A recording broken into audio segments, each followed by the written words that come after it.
This is a longboard, and these are the parts. In this video, I'll cover the basics to give you a solid foundation for progressing.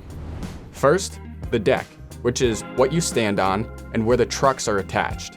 They're most commonly made with Canadian maple, but some are even made with bamboo, urethane, plexiglass, carbon fiber, and the list goes on. They come in various shapes and sizes depending on the riding style it's built for. The rail-to-rail curve is called concave. It can be mellow or steep. Generally, steeper concave is more functional for tricks or to lock you in when doing deeper carving styles. If your deck has an upward bend, that's called camber, which can add a lively flex and responsiveness to your ride. This is because the arch provides a spring-like effect. If it has a downward bend, that's called rocker, which makes your setup turn a bit sharper. This is because it acts as a wedge and changes the angle of your trucks. Kicktails and noses are the upward curves at the end of the deck. They're functional for tricks, maneuvering, or leverage for deep carving styles. For most tricks, you need a kicktail. Then there's the grip tape, which is the rough, sandpaper-like texture on top of your deck. It helps stop your feet from slipping while you ride. It comes in various forms like grip tape sheets, spray-on, and built-in. Spray-on grip will wear down faster than sheets, and you'll likely have to reapply it at some point. The grit refers to the roughness of the grip tape. Think of it like sandpaper. The higher the grit number, the finer and smoother it is, while a lower grit number, the coarser and rougher it is. The hardware is the bolts and nuts that hold your board together. The bolts are used to attach your trucks to your deck. Countersunk bolts sit flush with the deck, which are better for flip tricks and barefoot riding, while button heads are structurally stronger. There are three types of nuts: the truck nuts, which are the smallest, wheel nuts, which are right in the middle, and kingpin nuts, which are the largest. It's important that your nuts have a plastic lock ring, often referred to as nylock. This will prevent them from loosening. Just make sure that whenever you put these on, the bolt threads through and engages the nylock. Otherwise, it might loosen and fall apart. Now, the wheels are one of the most important parts of your setup because they're making direct contact with the riding surface and translating that feeling to you, to your soul, however you want to interpret that. They're made from polyurethane, which is a type of high rebound plastic-like material. 52 to 60 millimeter is on the smaller side, 65 to 70 millimeter is in the middle, and 75 millimeter and above are larger wheels. Smaller wheels are better for tricks and technical riding, while larger ones are better for maintaining momentum and riding in rough environments. Durometer measures hardness, with 75A being soft, providing more grip, and 100A being hard, offering less grip.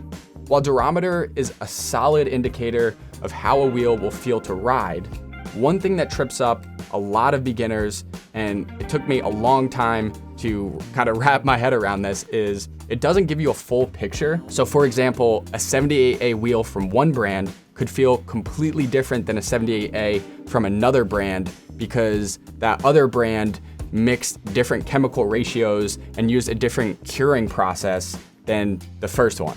The shape and core will also affect how the wheel rides. Shapes that are offset or have a tapering thin edge, like this, will have more grip. Shapes that are center set with a rounded lip will slide easier. The bearings sit inside the wheel and make them spin. Now, to keep this as simple as possible, it really boils down to two types: those that have all of the components built in, and those that have separate spacers and speed rings.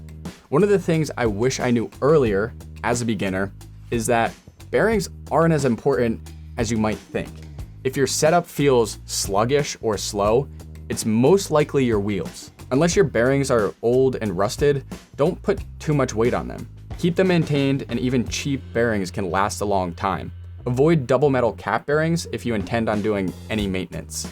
Now, riser pads are like lift kits or can manipulate the riding feel of your setup. Regular riser pads increase the distance between your wheels and the deck to help prevent wheel bite. They also make these, which are angled riser pads. If you face the thick part towards the center of your board, it will increase the angle of your truck and make it turn sharper. And if the thick part faces the kicktail or nose, it will decrease the angle of your truck, adding more stability. The most common type of truck that you'll find on longboards are reverse kingpins, often abbreviated as RKPs. But there are also traditional kingpins, TKPs, double kingpins, DKPs, and other variations. This is the hanger, this is the axle, this is the base plate, this is the pivot cup, and this is the kingpin. RKPs will have the kingpin facing the kicktail or nose towards the outside of the deck, while TKPs have the kingpin facing the center of the deck. In general, reverse kingpins have lower base plate angles, making them more stable at higher speeds, and traditional kingpins have higher base plate angles, making them more nimble. Bushings are the pieces of polyurethane that go through the kingpin and support the top and bottom of the hanger. Based on the shape, formula, and durometer, they allow the trucks to pivot. Most commonly, they come in barrel and cone shapes. Basically, barrel shapes have more resistance, while cone shapes have less resistance. If you want more stability, pair barrels together. If you want a deeper carving experience, pair cones together. The bushings get support from the washers, which are placed both above and below them. Cup washers are the most common and offer more support. Flat washers offer less support. If you think there are any other things that are important for a beginner, or if you just have any questions, drop them in the comments below. Hope you found this helpful, and I'll see you in the next one.